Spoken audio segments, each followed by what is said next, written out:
The Secrets of Royal Fashion. How the Crown Shocks the World. You won't believe it, but the series The Crown has unveiled the mysteries surrounding the most enigmatic family on the planet, the Windsors. This iconic project has not only won the hearts of millions of viewers, but has also become a real treasure trove of shocking revelations about royal life. And, attention, we are not just talking about scandals and intrigues, but also about the magnificent outfits that were once only seen on the yellowing pages of archives. How did the creators of the series manage to recreate the legendary images of the royal family with such accuracy? Each episode is not just a story. It's a real fashion extravaganza where every detail matters. And although Netflix keeps the full costs of the project a secret, insiders claim that the budget for each episode exceeds £50 million. Yes, you heard right. This is a colossal amount spent on creating outfits that even the most famous designers would envy. Get ready for an exciting journey into the world of royal fashion, where we will unveil the most famous and controversial looks recreated in The Crown. How accurately do they reflect the originals? Find out all the details and immerse yourself in a world where style and drama go hand in hand. During various seasons of the series, the costume design was handled by Jane Petrie, Michelle Clapton, and Amy Roberts, who were nominated multiple times for the prestigious Emmy Award. Although the costume designers did not aim to create exact replicas of the outfits, they often selected clothing that could align with the characters' real-life preferences. "We are not making a documentary, it is a drama," noted Amy Roberts. Nevertheless, the creators of the series spent many hours in archives studying research, browsing photographs, books, and films featuring the royal family, and meticulously examining the history of their clothing. This allowed them to create costumes that, while not always exact replicas, skillfully conveyed the atmosphere and style of the era. We decided to compare with the original iconic images of the Windsors to determine how closely the costume designers approached recreating the most famous outfits of royalty. In this context, the drama reveals not only the plots, but also the richness of cultural heritage through the lens of fashion, adding depth and appeal to the images presented in the series. Wedding Dress of Elizabeth II, November 21st, 1947. Princess Elizabeth's beaded wedding dress became one of the most iconic looks that Clapton and her team aimed to recreate with maximum detail. This magnificent outfit, meticulously recreated for Netflix, cost £30,000 and required several weeks of painstaking work. The astonishingly accurate replica of the dress that Elizabeth wore on her wedding day in 1947 was made for actress Claire Foy. Creating the dress took about 6 to 8 weeks. 6 embroiderers worked on the train. Another team was responsible for the skirts, and my key embroiderer worked on the neckline decor, explained Michelle Clapton. The team encountered challenges in sourcing wide fabrics like those from the 1940s.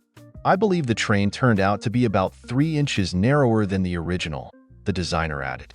These difficulties highlight the complexity faced by the costume designers in their quest, not only to convey historical accuracy, but also to adapt it to the practicalities of the modern industry. Mourning Dress of Elizabeth, August 2nd, 1952. The news of her father's death reached Princess Elizabeth during her royal tour in Kenya. The mourning outfit was sent to her in London.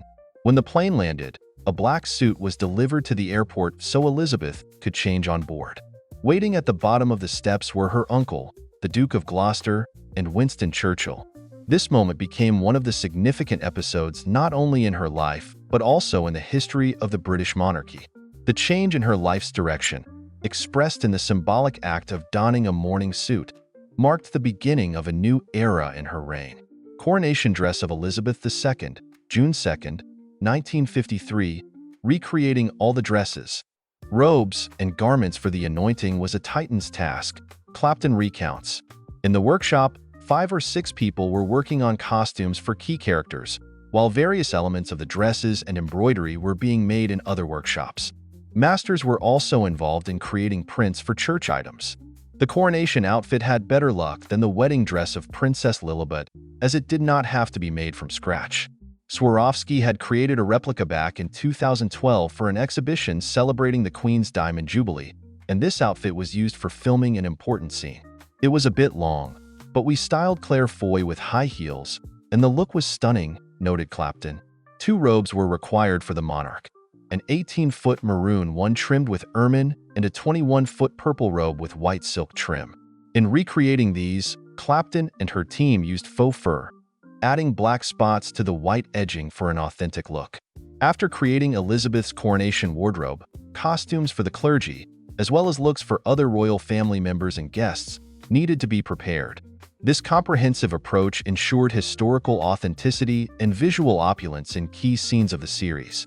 Queen's mink coat. November 1955. In the 1950s, Queen Elizabeth frequently appeared in public wearing elegant fur coats.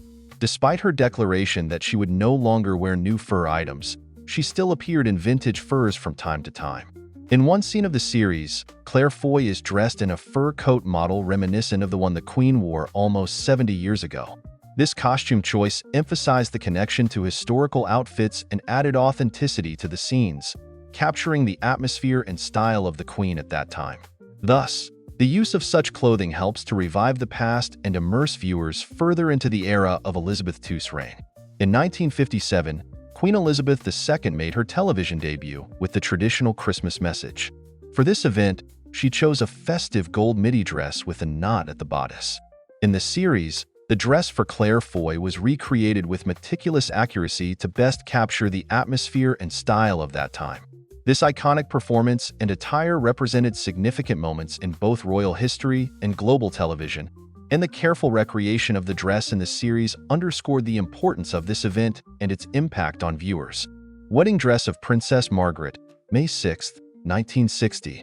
The replica of Princess Margaret's wedding dress was created in just 1 week without fittings, posing a genuine challenge for the team due to the limited time. Jane Petrie emphasized that the scene of the princess's wedding holds immense significance within the series, leading to the decision to reproduce the dress with the utmost precision, paying attention to every detail. Petrie noted that, contrary to popular belief, there are not as many replicas in The Crown. Complete reproductions occurred only when absolutely necessary. More often, the team used actual outfits as a base, adapting them for the screen, while closely collaborating with royal advisor Major David Rankin-Hunt. He was present during filming to guide efforts and provide advice on royal style and etiquette. This guidance ensured historical accuracy and respect for the traditions of the British monarchy. Outfits of Jackie Kennedy and Queen Elizabeth II, January 1, 1961. In this scene, the contrast between Elizabeth and U.S. First Lady Jackie Kennedy was emphasized. Jackie's outfit closely resembled a Dior dress from real life, but the costume designers added a train at the back for dramatic effect, particularly when the camera captured her from behind. The look was further complemented by a matching cape. Jane Petrie mentioned the need for swift action since the decision to use a cape was made at the last moment. She managed to create it during lunchtime at Elstree Studios. Although the cape was not as meticulously tailored, Petrie believes the team effectively managed the task. The attention to detail and rapid adaptation showcased the dedication of costume designers in balancing historical authenticity with the constraints of production timelines, ensuring that each piece told its own story while bringing the characters to life on screen. Thank you for joining us on this stylish journey through the world of fashion. If you enjoyed exploring the latest trends, iconic styles, and the fascinating stories behind them, we invite you to become a part of our fashion community. Hit that subscribe button and turn on notifications so you never miss an update. Your support helps us bring you more exciting content, exclusive insights, and the latest in fashion trends. Join us as we continue to celebrate individuality, creativity, and the ever-evolving world of style. Let's embark on this fashionable adventure together.